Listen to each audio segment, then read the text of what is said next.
क्यों? तो लिंग पुराण के अंदर और शिव महापुराण के अंदर वर्णन किया गया कि भगवान शंकर ने नंदी को वचन दिया था, सुनो नंदी। शंकर भगवान से नंदी कहता है हमारा भरण पोषण कैसे हो? शंकर भगवान कहते हैं नंदी मेरे शिवलिंग पर यदि, कई लोगों को थोड़ा ध्यान दीजिएगा, है बहुत कथा पर बहुत ध्यान देना, शिव महापुराण की कथा है, बार बार ऐसी कथा नहीं मिल सकती आपको। सुनोगे आप अपनी जगह पर, बहुत वक्ता हैं, बहुत प्रेम से बांचते हैं, पर जो कथा रस तत्व से आपको मिल जाए उसको ले लीजिए महाराज। कोई वस्तु, कोई भोजन आप बनाकर लेकर गए हो, कोई पकवान आप बनाकर लेकर गए हो, कोई फल लेकर गए हो, यदि शिवलिंग पर वो पकवान, वो मिठाई, वो फल टच हो गया तो वो खाने के योग्य नहीं रहता, वो घर पर लेकर मत आना, मंदिर में ही छोड़कर।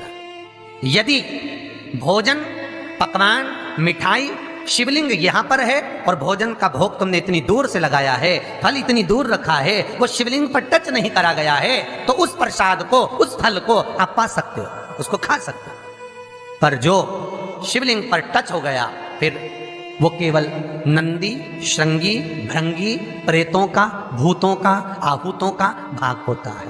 प्रेत, भूत, आहूतों का, वो फिर खाने योग्य नहीं है। हाँ, यदि नर्मदेश्वर महादेव हैं, नर्मदा जी के जल से कोई शिवलिंग प्रकट हुआ है, नर्मदा जी के जल से, कोई कंकर से, नर्मदा के जल से अगर कोई शिवलिंग प्रकट हुआ है, उस शिवलिंग की स्थापना कहीं पर है या आपके घर में है, तो उसको कुछ भी टच हो जाए वो पा सकते हो, पर बाकी के शिवलिंग को स्पर्श किया हुआ नहीं पा सकते। केवल एक नर्मदेश्वर महादेव नर्मदा के जल से प्रकट हुए।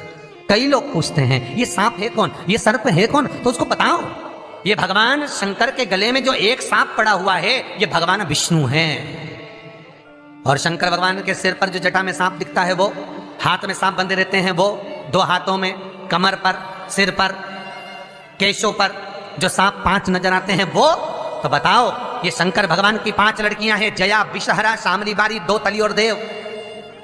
ये 5 लड़कियां भगवान शंकर के इर्द गिर्द घूमती हैं, आस पास भ्रमण करती हैं, सभी ये शिव की बेटियां भगवान शंकर के साथ भ्रमण करती हैं।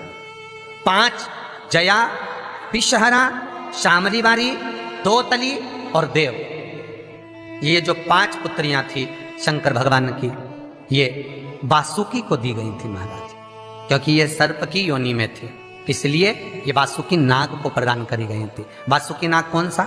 जिसने मंथन कराया। वासुकी नाग कौन सा? जिसके फण पर पूर्ण पृथ्वी विराजमान है। वासुकी नाग कौन सा?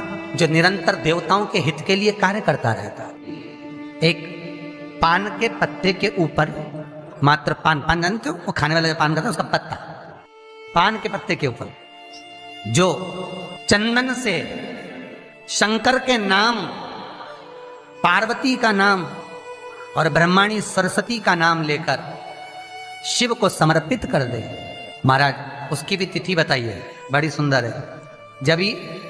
जब रवि का पुष्य योग पड़े, रवि पुष्य नक्षत्र हो, रवि का पुष्य योग पड़े, उस समय पान के पत्ते पर चंदन से शंकर, पार्वती और सरस्वती का स्मरण कर कर जो शिवलिंग के ऊपर उस पान के पत्ते को चढ़ाकर 5 बेलपत्र, 3 समी पत्र समर्पित कर देते हैं, उस बच्चे से चढ़वा देते हैं, वो बच्चा कभी पढ़ने में कमजोर नहीं होता, विद्या में बढ़ता ही बढ़ता है। पलटकर माँ बाप को देखना ही नहीं पड़ेगा, बच्चे को कभी भी माँ को कहना ही नहीं पड़ेगा कि पढ़ने बैठ, वो खुद पढ़ेगा, रुचि से पढ़ेगा। 5 बेलपत्र, 3 समी पत्र समर्पित कर दें, भगवान शंकर का स्मरण करें और उस बच्चे को प्रणाम करवा कर वापिस लेकर आए, बच्चा विद्या में प्रबल होता है, विद्या प्रकट। भगवान शिव देने वाला है, सरस्वती को स्वर बोले। शिव महापुराण की कथा, लिंग पुराण की कथा, विष्णु पुराण की कथा, पद्म पुराण की कथा कहती है कि किसी वृक्ष के नीचे, जिन वृक्षों का गुणगान हमारे शास्त्र करते हैं, जिन वृक्षों का गुणगान हमारी पुराणे करती हैं, उन वृक्ष के नीचे अगर एक मंत्र का मन का भी फेरा जाए तो उसका पुण्य 1000 गुना प्राप्त हो जाता है, आप रूप प्राप्त होता है अपने आप जिस पुण्य को करना चाहे। मेरा बहुत निवेदन है महाराज, बहुत प्रयास करा करो, प्रयास करना। अगर हाथ के मनके की माला भी नहीं हो और किसी पीपल के पेड़ के नीचे 15 मिनट बैठने का मौका मिल गया, आंवले के वृक्ष के नीचे 5 मिनट बैठने का मौका मिल गया, किसी आंवले के वृक्ष के नीचे 5 मिनट बैठे हो ओम नमो नारायण का मंत्र का स्मरण कर लो, ओम नमो भगवते वासुदेवाय का जाप कर लो, बस उसका फल चौगुना हजारों गुना प्राप्त हो जाता है। शमी के पेड़ के नीचे बैठे हो, श्री शिवाय नमस्तुभ्यम का जाप करिए, चौगुना गुना फल मिलेगा, 1000 गुना फल। बेलपत्री के पेड़ के नीचे गए हो, ओम नमः शिवाय ओम का जाप करिए, फल मिलेगा। उस फल को हमें पाना है। कई लोग कहते हैं महाराज हम पूजन बहुत करते हैं, हम पाठ करते हैं, हम अर्चना करते हैं, हम व्रत रखते हैं, हम उपासना करते हैं, हम दान करते हैं, हम पुण्य करते हैं, हम सत्कर्म करते हैं, उसके बाद भी दुख क्यों है? हम पूजन तो कर रहे हैं। आपके पेट में दर्द हुआ, मान लो आपके सिर में दर्द हुआ, अब सिर में दर्द हुआ तो आपने गोली तो खाई, एनासिन भी खाई, क्रोसिन भी खाई, डिस्परिन भी खाई, कॉम्बिफ्लिन भी खाई, ना जाने कहां की गोलियां खा गए, सिर में दर्द था और 4-5 तरह की गोली खा गए। तुमने जब तो गोली खा ली और गोली खाने के बाद तुम्हें थोड़ा सा असर भी हो गया, पर इतनी गोलियां जो खाई है तो बाद में रिएक्शन तो करेगी, कुछ तकलीफ तो देगी, कुछ गर्मी तो करेगी, बीपी शुगर ऊंचा नीचा कर सकती है, नहीं पाई। उसी तरह मंत्र, माला, पाठ, जप, अनुष्ठान फल कब देते हैं और फल कब नहीं देते, ये शिव महापुराण की उमा संहिता कह रही है। शिव महापुराण का उमा खंड, पार्वती खंड को अच्छे से पढ़िए तो उसमें बताया है, उसमें वर्णन किया है।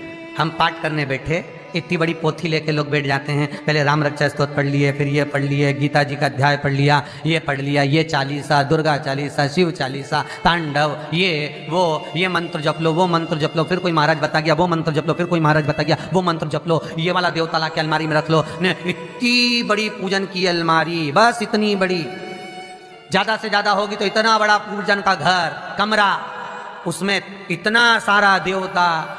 रामेश्वर गई तो उनको ले आई, जगन्नाथ जी गई तो उनको ले आई, द्वारका गई तो उनको ले आई, वृंदावन गई तो उनको ले आई, महाकालेश्वर गई तो उनको ले आई, सारा देवी देवता वहीं बैठा, पितृदेव, ये देव, कुल देवी, शंख देव, घंटी देव, दिया देव, सब उसी में, गणेश जी, शंकर जी, हनुमान जी, राम जी, सब भरा बड़ा।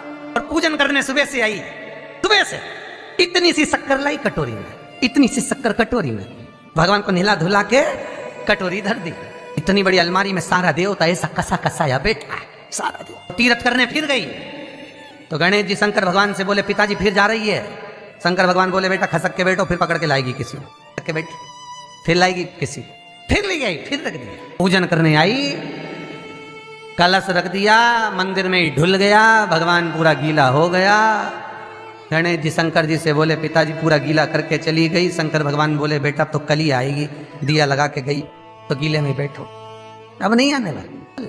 और ध्यान देना साहब, इस कथा को आपके ऊपर लेकर समझाया जा रहा है, क्योंकि शिव महापुराण की कथा कहती है कि आप जो मंत्र जप रहे हो, आप जो माला जप रहे हो, आप जो साधना कर रहे हो, आप जो पाठ कर रहे हो, वो आप पर असर कर रहा है कि नहीं कर रहा है, वो आपको समझना है। राम रक्षा स्तोत्र का पाठ करो तो पहले हनुमान चालीसा पढ़ो, फिर राम रक्षा स्तोत्र करो। शिव चालीसा, दुर्गा चालीसा, गणेश चालीसा, हनुमान चालीसा, गायत्री चालीसा, इन 4-5 चालीसा को एक साथ कभी नहीं पढ़ना। एक चालीसा यदि आपने पढ़ ली है शुरू में, तो पाठ पूरा होने के बाद जब उठने की तैयारी हो तब दूसरी चालीसा पढ़ दो, बाकी की चालीसा भले आप बाद में पढ़ दो। पर एक साथ 4 चालीसा का पाठ नहीं होना चाहिए।